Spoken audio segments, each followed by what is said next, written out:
नारायण नारायण नारायण। दृष्टांत। बैठकर बाँट के खाना, बैकुंठ जाना। दो फकीर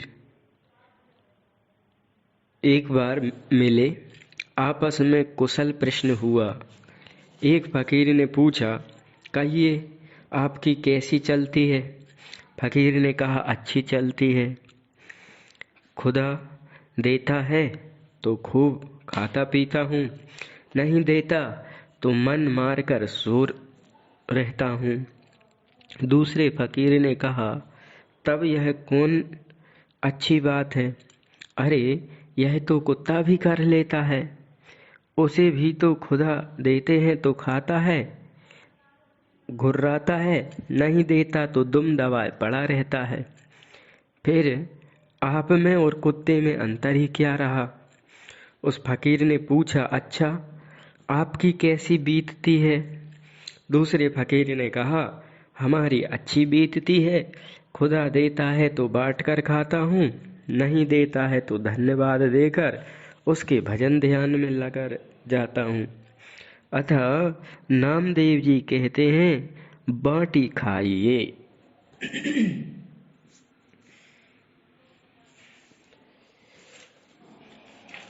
अगला दृष्टांत।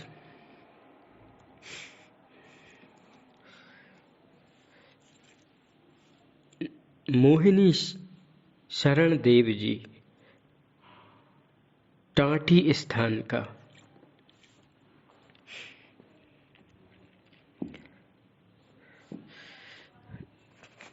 यह दृष्टांत संग के रंग पर है। संग का रंग। बादशाह शाहजहां ने एक दिन महल में एक चित्रपट देखा, जिसमें उसके दादा अकबर बादशाह एक हिंदू फकीर के सामने पृथ्वी पर साष्टांग पड़े हुए हैं। यह देखकर उसे बड़ा आश्चर्य हुआ कि इतना बड़ा महान सम्राट किसके सामने दीन की भांति पृथ्वी पर पड़ा है। मंत्रियों से पूछा तो उन लोगों ने बताया कि वृंदावन के रसिक नरेश श्री स्वामी हरिदास जी महाराज। शाहजहां ने पूछा कि इनकी परंपरा में इस समय भी कोई है? मंत्रियों ने श्री मोहिनी शरण देव जी का नाम बताया।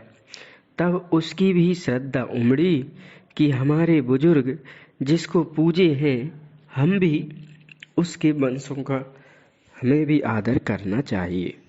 अतः शाहजहां ने अपने साहिलबाज के साथ श्री वृंदावन आकर श्री मोहिनी शरण देव जी का दर्शन एवं सत्संग किया। चलते समय उसने निवेदन किया कि मेरे लायक कोई सेवा हो तो फरमाइए। तब श्री मोहिनी शरण देव जी ने कहा, बस अब फिर मेरे यहाँ कभी नहीं आइएगा, यही मेरी सेवा है। यह सुनकर शाहजहां बड़ा उदास हो गए कि एक संत, एक श्रद्धालु को, उसमें भी एक बादशाह को ऐसा क्यों कहते हैं। उसने बड़ी विनम्रता पूर्वक जब इसका कारण पूछा तो उन्होंने बताया कि देखो, बात यह है कि हमारा और तुम्हारा दोनों का रंग जोरदार है और दोनों को दोनों से भय है। यदि कहीं मेरे यहाँ आते जाते रहने से मेरा रंग तुम पर चढ़ गया तो तुम्हारी बादशाहत छूट जाएगी, और यदि कहीं मेरा ही मन विचलित हुआ और तुम्हारा रंग मुझ पे चढ़ गया तो हमारी फकीरी धूल में मिल जाएगी। अतः तुम अपने घर और हम अपने घर, संग का रंग चढ़ जाता है। सुनो दृष्टांत एक राजा और संत का। एक बादशाह जंगल में शिकार खेलने गया। तो उसे बड़े जोर की प्यास लगी। जब जल की खोज करते करते राजा एक महात्मा के आश्रम पर जा पहुंचे। महात्मा ध्यानस्थ थे। उनका कमंडल जल से भरा हुआ था। प्यास से राजा ने वह कमंडल का जल पीकर अपनी तृषा शांत की। इतने में राजा के सेवक सुगंधित द्रव्यों से सुवासित जल लेकर आए। राजा ने वह जल महात्मा के कमंडल में भरवा दिया और वहां से अपने देश को चला गया। इधर जब महात्मा जी ध्यान से निवृत्त होकर उठे तो उस कमंडल के जल को पी लिए। महात्मा के तपपूत कमंडल के जल को पीने से राजा को घर जाकर संसार से वैराग्य हो गया। इधर राजा के तमोगुणी जल को पीने से महात्मा को राज सुख भोग की वासना हुई। दूसरे दिन प्रातः काल राजा राट पाट छोड़कर महात्मा जी के पास जाकर विरक्त दीक्षा लेकर साधु हो गए और महात्मा दक्षिण में समस्त राज्य को लेकर राज्य सुख भोगने लगे। इसलिए मैं कहता हूँ कि तुम फिर कभी यहाँ न आना। हम दोनों को दोनों से भय है, इसलिए संग का रंग चढ़ जाता है। दृष्टांत, नामी से नाम श्रेष्ठ। श्री नारद सत्यभामा का एक बार देवर्षि श्री नारद जी इंद्रलोक से पारिजात का पुष्प लाकर द्वारिकाधीश भगवान श्री कृष्ण को भेंट किए। श्री कृष्ण ने वह पुष्प महारानी श्री रुक्मणी जी को दे दिया। इसके बाद श्री नारद जी सत्यभामा जी के महल में गए। कुशल प्रश्नोत्तर परांत श्री नारद जी ने कहा, मैं स्वर्ग से पारिजात का पुष्प लाया था, इस विचारधारा से कि यह पुष्प मैं श्री कृष्ण को समर्पण करूंगा और श्री कृष्ण इसे अपनी परम प्रिया श्री सत्यभामा जी को देंगे। परंतु मेरे देखते देखते श्री कृष्ण ने वह पुष्प श्री रुक्मणी जी को दे दिया। मालूम पड़ता है उनका अधिक प्रेम तुम्हारी अपेक्षा श्री रुक्मणी जी पर है। यह सुनकर सत्यभामा जी मान कर गईं। जब श्री कृष्ण को यह पता लगा तो वह समझ गए यह सब करतूती श्री नारद जी की है। फिर मान मनाने में परम प्रवीण श्री कृष्ण जी ने सत्यभामा जी को यह आश्वासन देकर मान छुड़ाया कि श्री रुक्मणी जी को तो मैंने एक पारिजात पुष्प ही दिया है, आपको तो मैं पारिजात का वृक्ष ही ला दूंगा। कुछ काल बाद जब भौमासुर का अत्याचार बढ़ गया तो देवराज इंद्र ने श्री कृष्ण से सहायता मांगी। श्री कृष्ण जब भौमासुर से संग्राम करने गए तो संग में श्री सत्यभामा जी को ले गए। इनको संग ले जाने का कारण यह था कि भौमासुर पृथ्वी का पुत्र था। पृथ्वी ने भगवान से एक वरदान मांग लिया था कि जब मैं कहूँ तब इसे मारना। श्री सत्यभामा जी भूदेवी जी का अवतार है, अतः इनके कह देने से भी वरदान की रक्षा हो जाएगी, इसलिए इनको साथ ले गए। युद्ध में इन्हें अपने पीछे कर लिया था। जब भौमासुर ने श्री कृष्ण पर विविध अस्त्रों शस्त्रों का प्रहार की वर्षा की तो 2-4 बार श्री सत्यभामा जी को भी लगे, तब उन्होंने घबरा कर कहा कि प्रभु, जल्दी इस दुष्ट को मार डालिए। बस प्रभु ने उसे तुरंत मार डाला। इसके बाद इंद्र लोक को गए। देवताओं के सहित इंद्र ने भगवान की बड़ी पूजा स्तुति की। वहां से चलते समय भगवान ने इंद्र से पारिजात के लिए कहा, तो इंद्र ने कहा, मैं जरा सची देवी इंद्राणी से पूछ लूं। पूछने पर इंद्राणी ने साफ इनकार कर दिया कि एक तो यह मृत्यु लोक की वस्तु नहीं है, दूसरी इसके ना रहने से मैं अपना फूल से श्रृंगार कैसे करूंगी।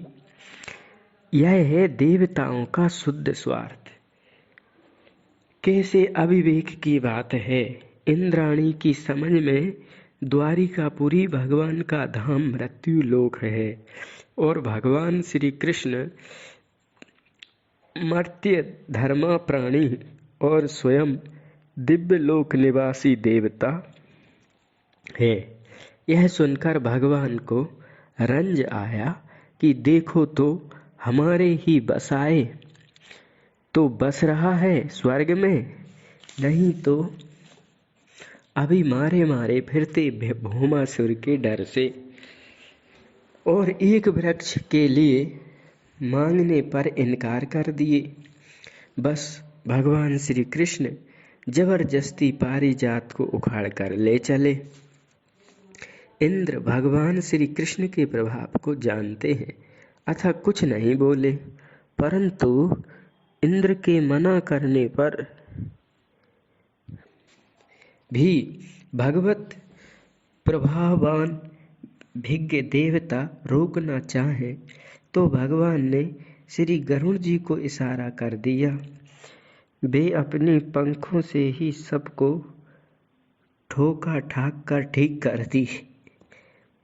पारिजात को पीठ पर धर लिए और भगवान से कहे, प्रभु, पारिजात तो मेरी पीठ पर ही है, आप युगल इस झूला झूलते हुए चले। ऐसा ही हुआ। आप इस पर युगल झूला झूलते हुए चले। पारिजात वृक्ष को पाकर सत्यभामा प्रसन्न हो गई। कुछ काल बीतने पर श्री नारद जी पुनः द्वारिकापुरी आए और श्री कृष्ण से मिलकर सत्यभामा जी के महल में पहुँचे। कुशल प्रश्नोपरांत श्री नारद जी ने कहा, पारिजात प्राप्ति की अभिलाषा तो आपकी पूर्ण हुई, अब कहिए आपको क्या चाहिए। श्री सत्यभामा जी ने कहा, देवर्षि, अब तो कृपा कर कोई ऐसा उपाय बताइए जिससे जन्म जन्म में हमें श्री कृष्ण ही पति रूप में मिले। श्री नारद जी ने कहा, सिद्धांत यह है कि बबासो लुनिए लाहिए जो दीना, अतः यदि आप श्री कृष्ण को हर जन्म में पाना चाहते हैं तो उन्हें किसी सत्पात्र को दान कर दीजिए। श्री सत्यभामा जी ने जिज्ञासा पूर्वक कहा, देवर्षि, आप ही बताइए मैं किसे दान करूं। श्री नारद जी ने कहा कि दान और दान तो नहीं, परंतु यह सात्विक दान है, इसे मैं भी ले सकता हूँ, मुझे ही दान कर दो। श्री सत्यभामा जी प्रसन्न हो गई। कहावत है, घर के नांग को छोड़कर बाँभी पूजन कौन जाए। अतः उन्होंने साहर्ष श्री नारद जी को श्री कृष्ण का संकल्प कर दिया। तब भगवान भी वहां आ गए। श्री नारद जी ने सब बात बताकर अपनी वीणा श्री कृष्ण को थमा दी। आगे आगे श्री नारद जी और पीछे पीछे वीणा लिए श्री कृष्ण दोनों महल से चल दिए। श्री सत्यभामा जी ने पहले तो इसे विनोद ही समझा, परंतु जब देखा कि प्रभु तो पीछे देख ही नहीं रहे हैं, चले ही जा रहे हैं, तब सत्यभामा जी को अपनी भूल पर बड़ा पश्चाताप हुआ कि मैंने यह क्या कर दिया। भला प्यारे के बिना हम कैसे जी सकेंगी। श्री सत्यभामा जी ने दौड़कर श्री कृष्ण के पीतांबर का छोर पकड़ लिया और बोली, नारद जी, हम तो अपने प्राण जीवन के बिना भी किसी भी हालत में नहीं जाने देंगी।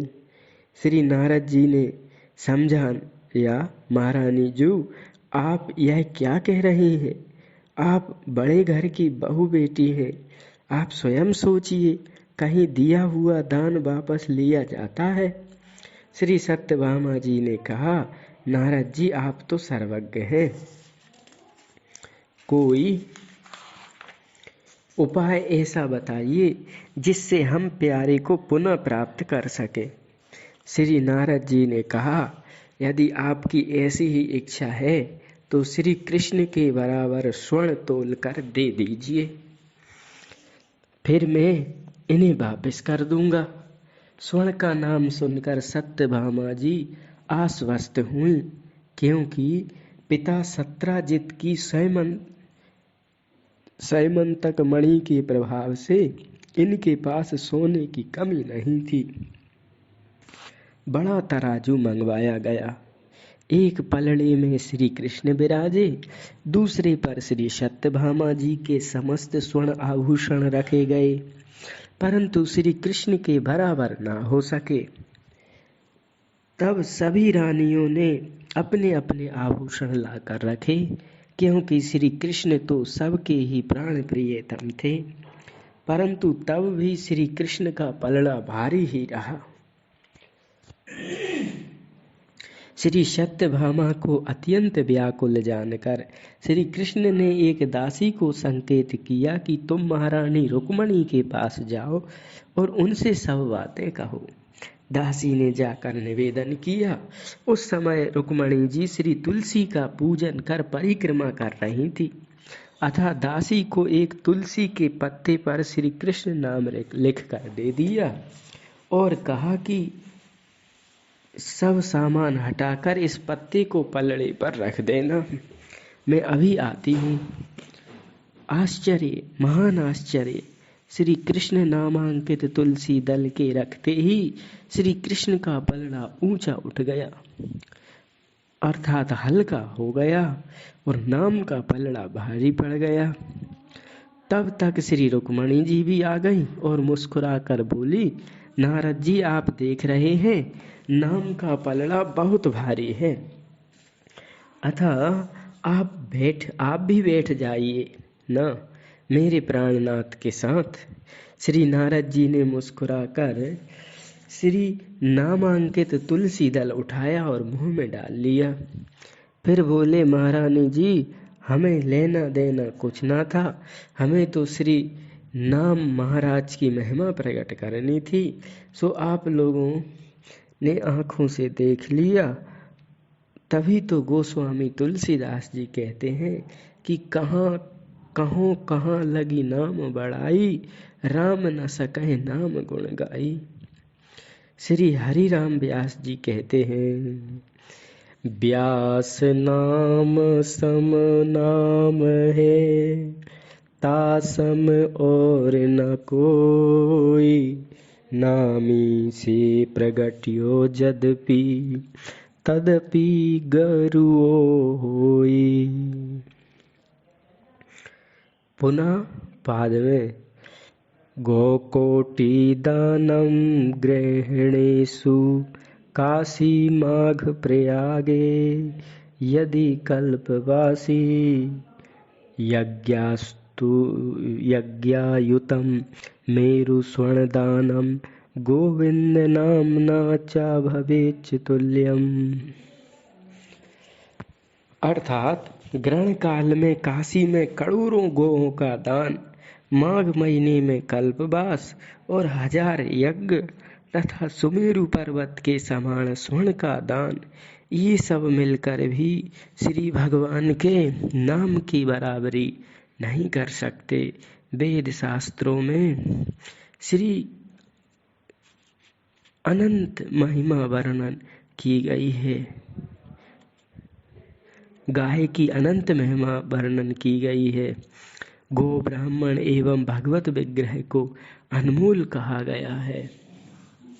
इस पर भी एक दृष्टांत श्री आपस्तंभ ऋषि का ये नाम की महिमा पर दृष्टांत था। अब गोद्विज विग्रह अनमोल, इस पर दृष्टांत। फिर गोदान पर दृष्टांत। एक बार आपस्तंभ ऋषि श्री नर्मदा जी के अगाध जल में समाधि लगाकर निर्मग्न थे। संयोग से मछुओं के जाल में फंस गए।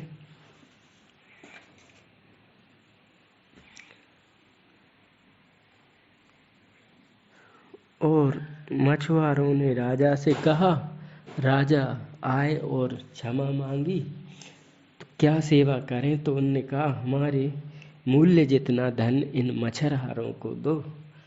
तो पूछने विचारने पर गाय ऋषि के बदले दे दी, जिससे ऋषि का दान हो गया। गो की महिमा पर दृष्टांत कृपण बणिक का। स्वभाव से ही परम कृपण एक बणिक ने, बनिया ने जीवन भर दान पुण्य नहीं किया। जब वह मरने लगा तो उसके पुरोहित ने उसके कल्याण कामना से गोदान करने का अनुरोध किया। बहुत समझाने पर वह तैयार हुआ और एक अत्यंत वृद्ध, महादुर्बल, दूध एवं बछड़े से रहित गाय दान की। इसके बाद तत्काल उस बणिक का प्राणांत हो गया। इधर पुरोहित भी गाय लेकर चले तो गए, पर मार्ग में ही प्राणांत हो गया। पंडित जी को फायदा तो कुछ नहीं हुआ। 4 टका गांठ से देकर गाय की समाधि दफन करवाई, गड्ढा खुदवाकर।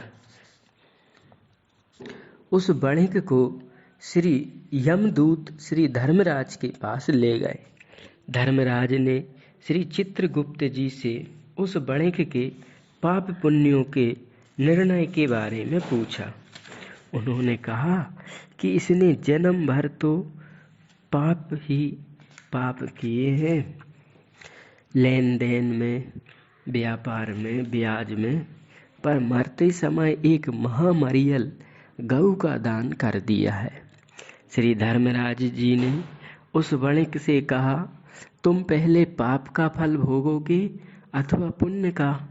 बणिक ने विचार कर कहा, महाराज, पाप तो कई जन्म भोगने होंगे, अतः मैं पहले पुण्य ही भोग करना चाहता हूँ। तब श्री धर्मराज जी ने उसकी दान की हुई गाय उसके सामने खड़ी कर दी और बोला, 2 घड़ी जब तक गाय तेरी है, इससे तू जो कहेगा वह देगी। चतुर बणिक ने गाय से कहा कि तुम मुझे 2 घड़ी में ही बैकुंठ पहुंचा दो। श्री धर्मराज जी ने कहा कि यह महापापी सहज ही बैकुंठ पहुंच जाना चाहता है, अतः ये गाय को रोकने के लिए आगे बढ़े। तब उस बणिक ने गाय से कहा कि धर्मराज को मारकर भगा दो, समीप मत आने दो। गाय ने ऐसा ही किया। धर्मराज भागे भागे ब्रह्मलोक में गए और ब्रह्मा जी से यह बात कही। तो ब्रह्मा जी ने भी गाय को रोकना चाहा, परंतु बणिक के इशारे पर उन्हें भी भगा कर लोकांतर को पार करती हुई बैकुंठ द्वार पर पहुंचकर बोली कि अब 2 घड़ी हो गए हैं, मैं जाती हूँ। बणिक ने कहा कि मेरा भी कार्य सिद्ध हो गया, अब तुम खुशी से चली जाओ। वणिक ने भगवान नारायण को प्रणाम कर बैकुंठ में प्रवेश किया। भगवत पार्षदों ने इसे महापापी विचार कर बैकुंठ में प्रवेश करने से रोका। तब यह गरज कर भगवान नारायण को सुनाते हुए बोला, तुम लोग बैकुंठ में रहकर ही बैकुंठ के नियम नहीं जानते हो? भला पापी कभी यहाँ तक आ सकता है? गौ माता के प्रभाव से मेरे पाप नष्ट हो गए हैं, तब मैं यहाँ आया हूँ। यह सुनकर भगवत पार्षदों ने संकेत से मना कर दिया। भगवान ने पार्षदों को संकेत से मना कर दिया और इसने जाकर बैकुंठनाथ के चरणों में मत्था टेक कर प्रणाम किया और सुखपूर्वक बैकुंठ में निवास करने लगा। कहने का तात्पर्य यह है कि गाय की महिमा अनंत है, परंतु इस महामहिमामयी करोड़ों गायों के दान भी भगवान नाम की बराबरी नहीं कर सकते। ध्रुवदास जी ने बड़ा ही सुंदर लिखा है। मेरु सम हेम दान रतन अनेक दान, गज दान भूमि दान अन्न दान करहि। मोतिन के तुला दान मकर प्रयाग नहान, ग्रहण में काशी दान चित्त मांझ धरहि। सैयदान कन्यादान कोटि कोटि गौ दान, इति करी पाप को नेकु नहीं हरहि। कृष्ण को हरि को नाम एक बार लेत ध्रुव, पापी तीन लोकहूँ के छन मांझ तरहि।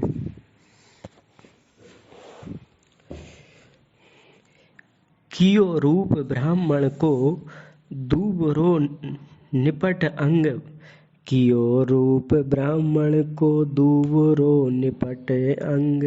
भयो ही ये रंग व्रत परिचय को लीजिए। भई एकादशी अन्न मांगत बहुत भूको, आजु तो न देहु भोर चाहूं जितो दीजिए।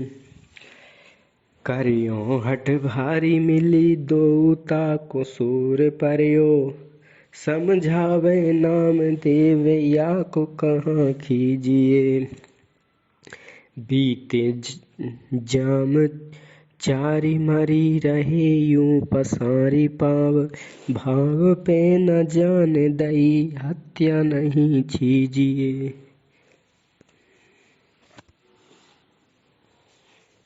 इस प्रकार नाम की महिमा आती है। दृष्टांत एक संत का। एक संत ने अपने शिष्यों को उपदेश दिया कि कोई कुछ भी कैसा भी आपके प्रतिकूल व्यवहार करे, उसे सह लेना चाहिए। उसका कुछ भी प्रतिकार करने की भावना मन में नहीं लानी चाहिए। सहिष्णुता साधु की शोभा है। शिष्य ने उपदेश को हृदयंगम कर लिया। एक बार नाव से यात्रा करते समय उस नाव पर एक मुगल घोड़ा सहित चढ़ा था। उसका घोड़ा बार बार बिचकता था, पर उसने समझा संत को देखकर बिचक रहा है, अतः उसने संत को वहां से हट जाने को कहा, परंतु भीड़ के कारण संत हट ना सके। तब उस दुष्ट ने संत को कोड़ा मारा, परंतु वे कुछ भी नहीं बोले। फलस्वरूप भगवत अपराध भगवान से नहीं सहा गया। उसका घोड़ा सहित वह नदी में गिर गया और मर गया। जब उसके गुरुदेव को यह मालूम हुआ तो वे शिष्य पर बड़े नाराज हुए कि तुम चुप क्यों रह गए? यदि तुम कुछ भी गाली गलौज कर देते तो बराबरी हो जाती, फिर उस बेचारे को इतनी हानि नहीं होती। यह है अपकारी के प्रति भी उपकार की भव्य भावना।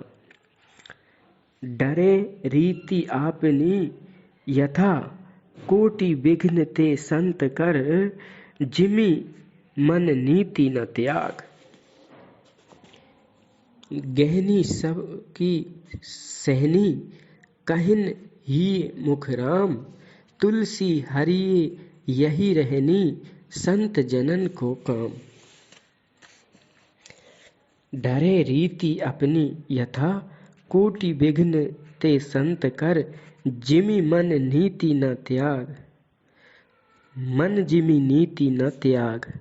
सील गहनी सबकी सहनी, कहनी ही मुख राम, तुलसी रहिए यही रहनी संत जनन को काम। साधुता ना तजे पर दृष्टांत। संत और भिक्षु का। नदी प्रवाह में बहे जा रहते हुए भिक्षु को देखकर संत को दया आ गई। उन्होंने अपने हाथ की अंजलि में लेकर उसे बाहर निकालना चाहा, परंतु भिक्षु ने संत को बड़े जोर से डंक मारा। संत का हाथ कप गया, भिक्षु गिर गया। फिर बहने लगा तो संत ने उसे अंजलि में लिया, फिर उसने डंक मारा। यह क्रिया कई बार हुई। तट पर खड़े लोग यह तमाशा देख रहे थे। लोग चिल्ला पड़े, बाबा जी आप उस दुष्ट भिक्षु को छोड़ दीजिए, बह जाने दीजिए, क्यों व्यर्थ में इतना कष्ट सह रहे हैं। संत ने बड़ी शांति से कहा, जब यह अपना स्वभाव नहीं छोड़ रहा तो हम अपना स्वभाव कैसे छोड़ दें। दृष्टांत कालिदास जी का। एक बार श्री कालिदास जी एक गरीब कड़रिया को राजा से कुछ द्रव्य दिलाने के लिए ब्राह्मण की पोशाक पहनाकर राजा के दरबार में ले गए और पूछने पर अपना गुरु बताए।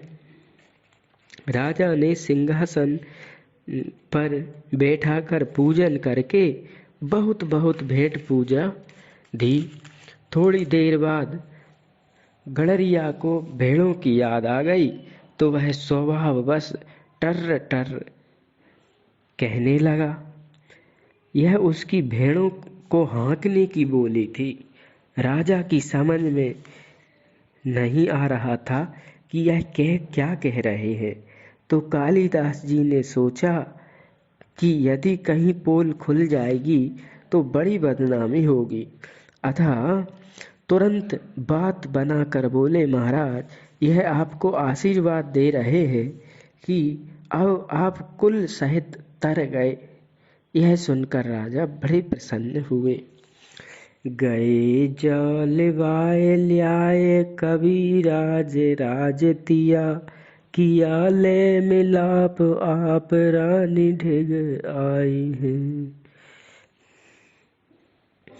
तो यह जो दृष्टांत था, यह दृष्टांत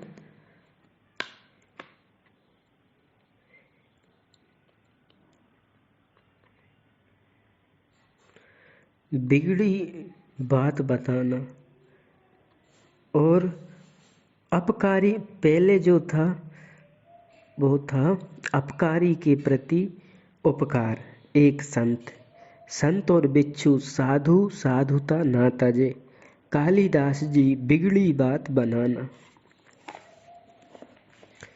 यह बिगड़ी बात बनाना कालिदास जी ने बिगड़ी बात बनवा दी।